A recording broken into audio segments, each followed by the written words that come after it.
So almost ఇప్పటికి ఒక 14 రోజులు అవుతుంది ఇన్సిడెంట్ జరిగి. కానీ నేను హ్యూమన్ రైట్ కమిషన్కి అలాగే ఉమెన్ కమిషన్కి కంప్లైంట్ చేసి కేస్ నెంబర్ వచ్చే వరకు వెయిట్ చేయడం జరిగింది.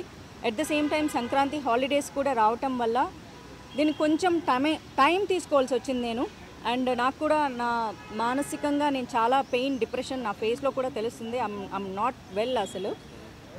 ఇప్పటికీ నాకు సమయం దొరికింది. At the same time cinema వాళ్ళంటే ఒక రకంగా, అంటే నేను ఆ పదం ఇప్పుడు నేను మీ ముందు యూజ్ చేయలేను, కానీ జేసీ ప్రభాకర్ రెడ్డి ఒక సీనియర్ పాలిటీషియన్. ఆయన ప్రస్తుతం అలయన్స్ ప్రభుత్వంలో ఉన్నారు. గతంలో మాజీ ఎమ్మెల్యేగా కూడా చేశారు. ప్రస్తుతానికి వాళ్ళ కొడుకు తాడిపత్రి ఎమ్మెల్యేగా చేస్తున్నారు. మున్సిపల్ చైర్మన్ కమిషన్ ఆఫ్ తాడిపత్రికి కూడా ఉన్నారు. సో వారు నా మీద అనవసరమైన వ్యాఖ్యలు చేశారు. మహిళల సంరక్షణ కోసం నేను మాట్లాడడం మాత్రమే జరిగింది తప్ప నేను ఎవరి పేర్లు కూడా మెన్షన్ చేయలేదు. ఎప్పట్లాగే సోషల్ అవేర్నెస్ కోసం నేను వీడియోస్ చేస్తూ ఉంటా. సినిమా ఇండస్ట్రీలో చాలామంది అమ్మాయిలకు జరుగుతున్న అన్యాయాల మీద నేను ఎన్నోసార్లు మాట్లాడాను కూడా, కానీ సినిమా ఇండస్ట్రీ ఎప్పుడు కూడా నేను మాట్లాడింది కండెమ్ చేయలేదు. అండ్ శివబాలాజీ గారికి, మాదల్ రవి గారికి కాల్ చేయడం జరిగింది. సినిమా ఇండస్ట్రీ అమ్మాయిని అయినందుకు నన్ను పని కట్టుకొని ఇలా అన్నారు. సినిమా షూటింగ్స్లో పూలు చల్లుకోవడం వల్ల వాళ్ళు నేకెడ్గా ఉంటారు అన్న ఒక విషయాన్ని కూడా ఆయన ప్రస్తావించి బాడీ షేమింగ్ చేయడం కానీ, సినిమా క్రియేటివిటీని కించపరచడం కానీ, లేకపోతే సినిమా వాళ్ళు అంటే ఒకసారి సినిమా చేసి మానేస్తే, లేకపోతే సినిమాలు చెయ్యాలంటే కూడా వాళ్ళు ప్రాస్టిట్యూషన్ కిందే లెక్క కడతారు, లేకపోతే వాళ్ళు అదే చేసి బతుకుతుంటారు, బ్రతుకుదెరుకు వాళ్ళకి అదే బ్రతుకుదెరు అని ఆయన పదే పదే మాట్లాడడం. క్షమాపణ 2 రోజుల తర్వాత చెప్పినా సేమ్ ఇష్యూ మళ్ళీ చెప్పారు. వాళ్ళు ఏదో బతుకుదెరువు కోసం చేసుకుంటూ ఉంటారు, కానీ నేను అనకూడదు. సో సినిమా వాళ్ళంటే ఇంకా బతకడానికి ఇంకా వేరే పనేం లేదు. నా పార్టీకి నేను సినిమా ఇండస్ట్రీలో ఈ మధ్యకాలంలో సినిమాలు చేయట్లేదు. నేను బెంగళూరులో జాబ్ చేసుకుంటూ అక్కడ బ్రతుకుతూ ఉంటే నన్ను పుల్ చేసి ఇలాంటి మాటలు మాట్లాడడం నాకు చాలా చాలా బాధ కలిగించింది. శివ గారికి ఎప్పుడైతే నేను కాల్ చేశానో ఇలా నాకు మన సినిమా ఇండస్ట్రీ నుంచి కండెమ్ చేయాలని అడిగితే చాలా వెంటనే స్పందించారండి. 15 సంవత్సరాలుగా శివబాలాజీ గారు కానీ, మాదల్ రవి గారు నాకు మంచి సన్నిహితులు. బట్ ఇక్కడికి వచ్చేసరికి స్నేహితులు అన్నది ఇంపార్టెంట్ కాదు. ఎందుకంటే మాకి కొన్ని బైలాస్ ఉంటాయి. దాని ప్రకారం మాత్రమే వాళ్ళు ఏదైనా యాక్షన్ తీసుకోగలరు. పర్సనల్ ఇష్యూస్ అన్నది ఇక్కడ తీసుకోరు. ఇది సినిమా ఇండస్ట్రీకి సంబంధించింది. నేను ఇక్కడ సినిమాలు చేశాను కాబట్టి దానికి ఏం కావాలని మొత్తం ఆయన స్టోరీ విన్న తర్వాత హీ సెడ్ ఓకే, ఇది తప్పకుండా నేను రిసీవ్ చేసుకుంటానని చెప్పారు. థ్యాంక్ యూ శివ గారు, థ్యాంక్ యూ సో మచ్. అలాగే మంచు విష్ణు గారితో కూడా మాట్లాడడం జరిగింది. హీ సెడ్ ఓకే అని చెప్పారంట. వెంటనే రెస్పాండ్ అయ్యారు, వితిన్ సెకండ్స్లో రెస్పాండ్ అయ్యారు. చాలా చాలా థ్యాంక్స్. ఎందుకంటే నేను ఈ విషయంలో నిజంగా థ్యాంక్ యూ చెప్పుకోవాలి. రవి గారు థ్యాంక్ యూ అండి.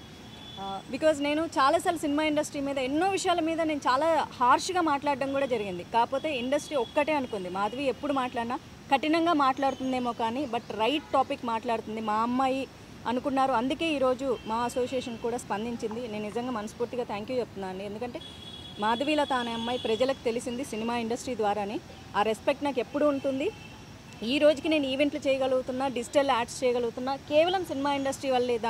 నాకు మనీ వస్తుంది, నేను బతుకుతున్నాను. దో జాబ్ ఉన్నా ఇది కూడా నాకు బ్రతుకు తెరువుకు నాకు చాలా అవసరం అవుతుంది.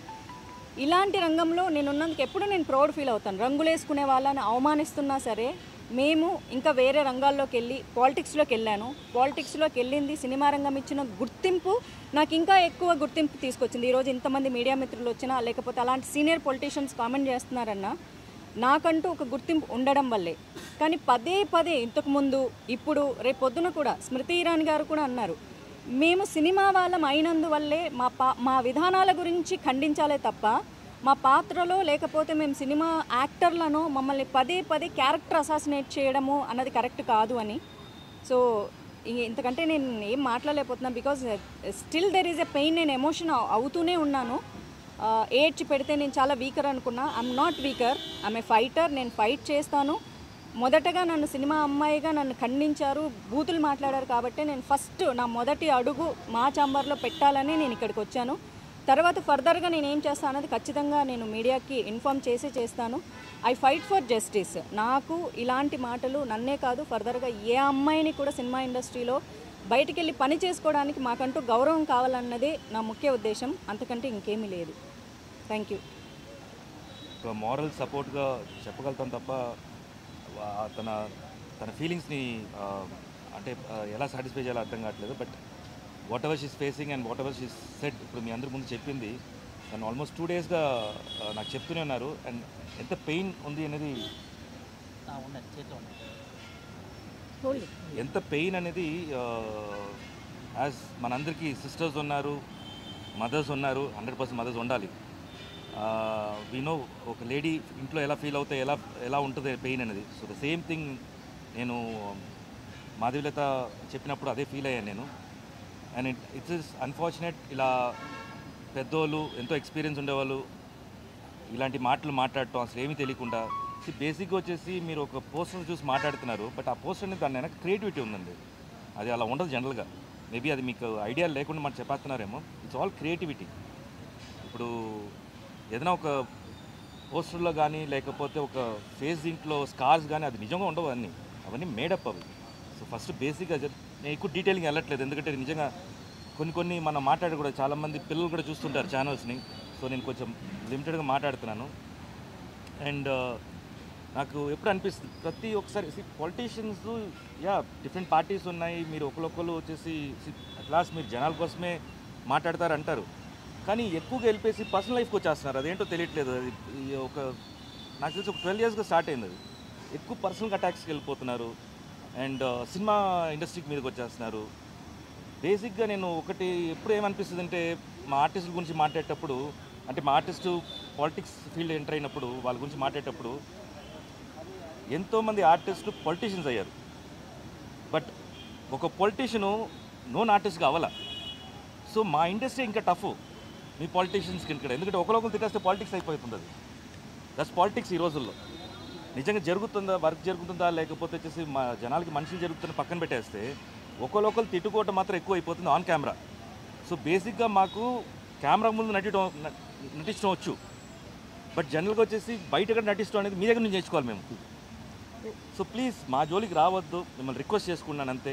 మీకు పార్టీ రకంగా లేకపోతే పాలిటిక్స్ రకంగా మీరు ఏమన్నా మాట్లాడుకుంటారు కానీ ఇండస్ట్రీని లాగొద్దు. దీంట్లో ఇండస్ట్రీ అమ్మాయిల్ని ప్లీజ్ లాగొద్దు. బికాజ్ బతుకుతారం ఏమో అంటున్నారు, కానీ వాళ్ళు నిజంగా వచ్చేసి ఎంతో పెయిన్ఫుల్గా ఇండస్ట్రీలో లోపల వచ్చి ఆ తెర మీద వాళ్ళ ఫేస్ రావాలంటే దాని మీద ఎంతో కష్టం ఉంటుంది, డెడికేషన్ ఉంటుంది, అంత ఈజీ కాదు. సేమ్ మొగాలు కూడా అంతే. It's not only the passion, this lot of time, lot of ఏం చెప్పాలి అంటే మీకు టెక్నికల్గా చెప్పాలంటే ఆడిషన్స్ అని అంటారు అండి. ఆడిషన్స్ ఎన్నో పొద్దున్న నుంచి నైట్ దాకా వచ్చేసి ప్రతి ఆఫీస్కి వెళ్తేనే ఆ గుర్తింపు ఎవరో ఒకరు గుర్తిస్తారు. So it's not that easy. So please మీ అందరికి రిక్వెస్టే, ప్రతి ఒక్కరికి నేను ఇండివిజువల్గా చెప్పట్లే, ప్రతి ఒక్కరికి రిక్వెస్ట్ చేస్తున్నాను, ఇండస్ట్రీ జోలికి రావద్దు please. Thank you so much. And sorry, the main ఇదేంటంటే ఇప్పుడు మాధవీలత గారు కొంచెం కంప్లైంట్ లెటర్ ఇచ్చారు. మా ప్రొసీజర్ ఏంటంటే ఇప్పుడు మేము ఈసీ మీటింగ్ కండక్ట్ చేసుకోవాలి. సో ఈసీ మీటింగ్ ఇది ఎమర్జెన్సీ కాబట్టి మేము ఒక ఈసీ మీటింగ్ కండక్ట్ చేసుకొని విష్ణు గారు మేము కమిటీ మెంబర్స్ అందరూ కూర్చొని మాట్లాడుకొని దీన్ని మాకు ఈవెన్ ఈ కమిటీ ఉంది, మాకు వచ్చేసి డిసిప్లినరీ కమిటీ ఉంది, డిసిప్లినరీ కమిటీ వాళ్ళ ఒపీనియన్ కూడా తీసుకొని మేము ముందుకు వస్తాం. Thank you. అందరికీ నమస్కారం. నాకు 3 రోజుల క్రితం మాధవీలత గారు ఫోన్ చేయటం జరిగింది. అలాగే శివబాలాజీ గారు కూడా ఫోన్ చేసి చెప్పారు ఇలా మాధవీలత గారిపై జరిగిన ఇన్సిడెంట్ పైన. దానిపై మంచు విష్ణు గారితో కూడా మాట్లాడటం జరిగింది. ముందుగా చెప్పాలనుకుంది ఏంటంటే, మూవీ ఆర్టిస్ట్ అసోసియేషన్లో there is a women protection cell. ఎందుకంటే మూవీ ఆర్టిస్ట్ అసోసియేషన్లో ఉన్న మహిళలందరికీ మేము అండగా ఉంటామని ఒక సీరియస్ ఉమెన్ ప్రొటెక్షన్ సెల్ ఉంది. ఎందుకంటే ఇవాళ అసోసియేషన్లో మహిళలు వర్క్ ప్లేస్లో యాక్ట్ చేస్తున్నారు. వాళ్ళు ఎంతో కష్టపడి పాపం వాళ్ళ జీవితాలను పణంగా పెట్టి వాళ్ళు యాక్ట్ చేస్తున్నారు, జనంలోకి వెళ్తున్నారు. మరి అటువంటి వారిపైన ఎటువంటి దాడిని కూడా మేము మూవీ ఆర్టిస్ట్ అసోసియేషన్ తరఫు నుంచి ఖండిస్తాం. అలాగే మూవీ ఆర్టిస్ట్ అసోసియేషన్లోని మహిళలందరికీ అండగా ఉంటుంది. అలాగే మాధవీలత గారిని ఆ రోజు నేను రిక్వెస్ట్ చేసాం, ఛాంబర్లో కూడా వారు కంప్లైంట్ ఇచ్చారు. అలాగే అన్ని ఇండస్ట్రీలోని అన్ని సంఘాల్లోనూ వారు కంప్లైంట్ ఇవ్వటం జరిగింది. తప్పనిసరిగా, ఎందుకంటే ఈ మధ్య మేము చూస్తున్నాం, మాకు చాలా బాధాకరంగా ఉంది. ఇండస్ట్రీలో చాలా వ్యక్తుల పైన ఈ యూట్యూబుల్లో రాంగ్ ప్రచారాలు, అంటే నిజం గడప దాటేలోపే అబద్ధం ఊరంతా తిరిగేసి వస్తుంది. అది వాళ్ళ వ్యక్తిగత జీవితాలని పాడు చేస్తున్నాయి. ఎంతోమంది గురించి చనిపోయారని కానీ. సో ఇటువంటి దాళ్ళు మహిళలపై ఉండకూడదని మూవీ ఆర్టిస్ట్ అసోసియేషన్ ఇప్పుడు వారు ఇచ్చిన కంప్లైంట్ని మాకు we have a committee.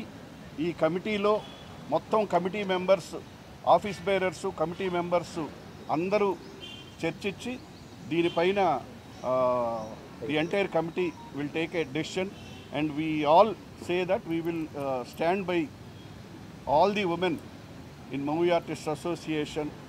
And మీరేం కంగారు పడద్దమ్మా, there is a women protection cell not only in movie artist association but the industry, film industry as a movie artist industry as a women protection cell.